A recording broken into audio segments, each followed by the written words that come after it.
If the universal is mental in its nature, then mental transmutation must be the art of changing the conditions of the universe along the lines of matter, force, and mind.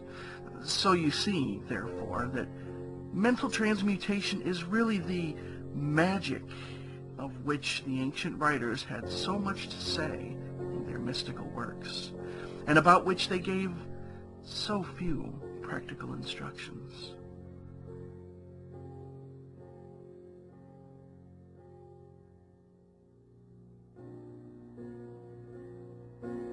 If all be mental, then the art which enables one to transmute mental conditions must render the master the controller of material conditions, as well as those ordinarily called mental.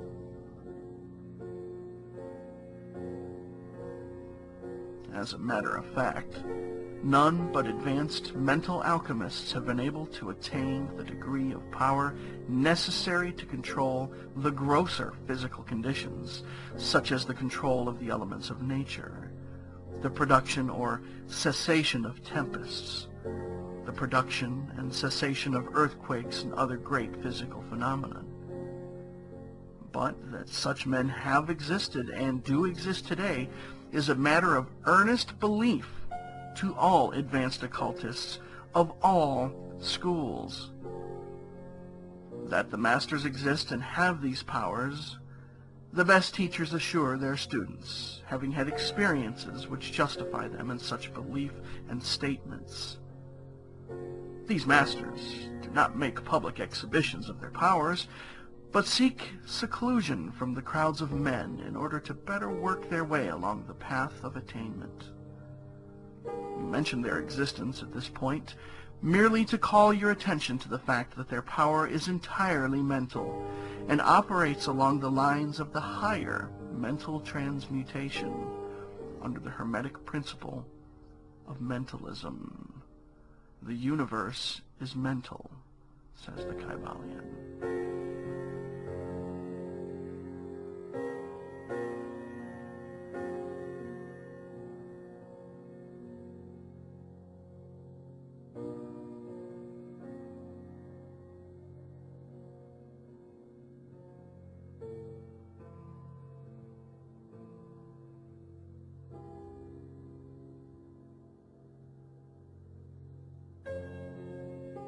But students and hermetists of a lesser degree than masters, the initiates and teachers, are able to freely work along the mental plane in mental transmutation. In fact, all that we call psychic phenomenon, mental influence, mental science, new thought phenomena, etc., operates along the same general lines. There is but one principle involved, no matter by what name the phenomenon be called.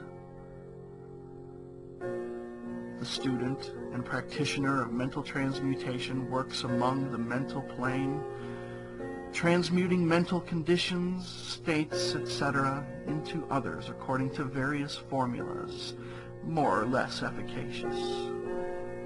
The various treatments, affirmations, denials, etc., of the schools of mental science are but formulas, often quite imperfect and unscientific, of the Hermetic art. The majority of modern practitioners are quite ignorant compared to the ancient masters, for they lack the fundamental knowledge upon which the work is based.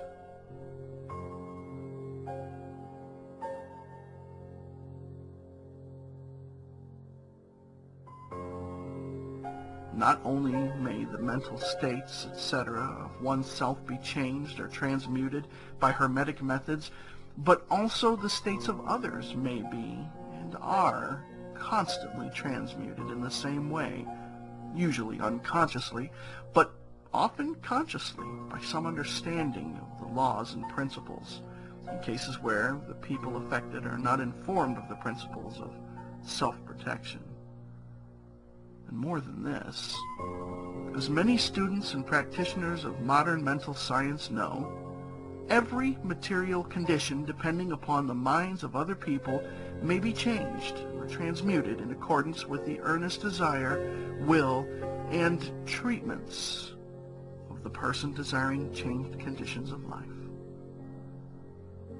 The public are so generally informed regarding these things at present that we do not deem it necessary to mention the same at length, our purpose at this point being merely to show the Hermetic principle and art underlying all of these various forms of practice, good and evil, for the force can be used in opposite directions according to the Hermetic principles of polarity.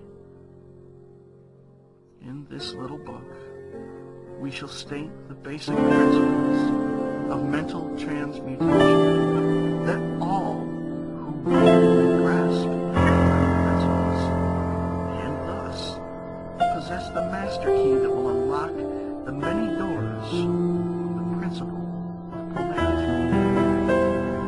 We shall now proceed to a consideration of the first of the 7 Hermetic principles, the principle of mentalism, in which is explained the truth that the all is mind, the universe is mental, in the words of the Kybalion. We ask the close attention and careful study of this great principle on the part of our students, for it is really the basic principle of the whole Hermetic philosophy and of the Hermetic art of mental transmutation. Chapter 4. The All. A quote from the Kybalion.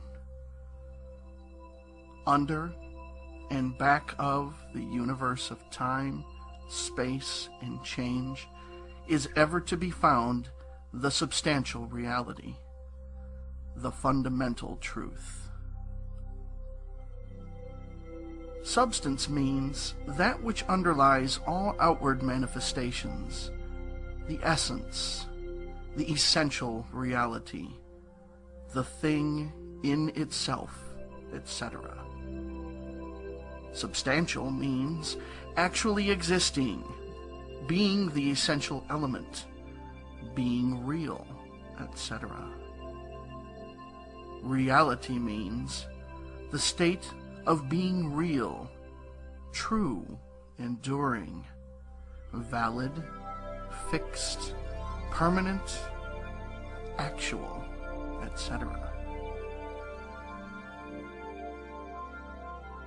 Under and behind all outward appearances or manifestations, there must always be a substantial reality. This is the law. Man, considering the universe, of which he is a unit, sees nothing but change in matter, forces, and mental states. He sees that nothing really is, but that everything is becoming and changing. Nothing stands still. Everything is being born, growing, dying. The very instant a thing reaches its height, it begins to decline. The law of rhythm is in constant operation. There is no reality, enduring quality, fixity, or substantiality in anything. Nothing is permanent but change. He sees all things evolving from other things and resolving into other things, a constant action and reaction, inflow and outflow, building up and tearing down, creation and destruction, birth, growth, and death. Nothing endures but change. And if he be a thinking man, he realizes that all of these changing things must be but outward appearances or manifestations of some underlying power, some substantial reality. All thinkers, in all lands and in all times, have assumed the necessity for postulating the existence of this substantial reality. All philosophies, worthy of the name have been based upon this thought. Men have given to this substantial reality many names. Some have called it by the term of deity under many titles. Others have called it the infinite and eternal energy. Others have tried to call it matter, but all have acknowledged its existence. It is self-evident. It needs no argument.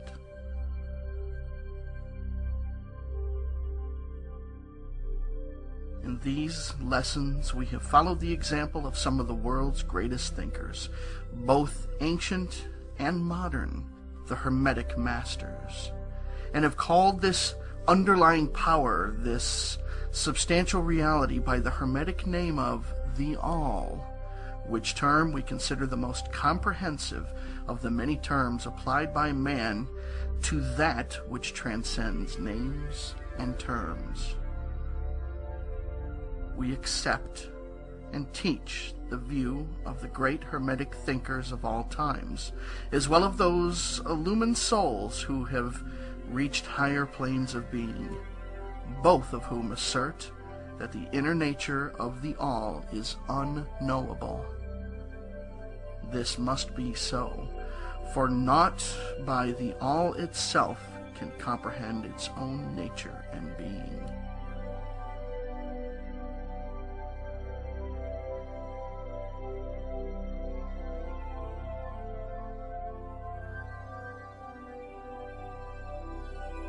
The Hermetists believe and teach that the All in itself is and must ever be unknowable. They regard all the theories, guesses, and speculations of the theologians and metaphysicians regarding the inner nature of the All as but the childish efforts of mortal minds to grasp the secret of the infinite. Such efforts have always failed, and will always fail from the very nature of the task. One pursuing such inquiries travels around and around in the labyrinth of thought until he's lost to all sane reasoning, action, or conduct, and is utterly unfitted for the work of life. He's like the squirrel which frantically runs around and around the circling treadmill wheel of his cage, traveling ever and yet reaching nowhere. At the end, a prisoner still, standing just where he started.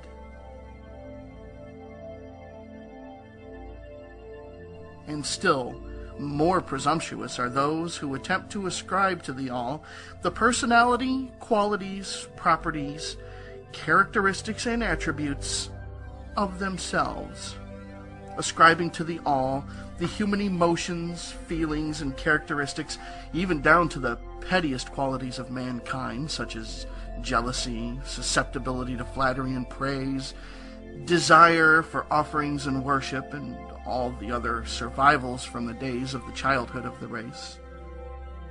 Such ideas are not worthy of grown men and women, and are rapidly being discarded.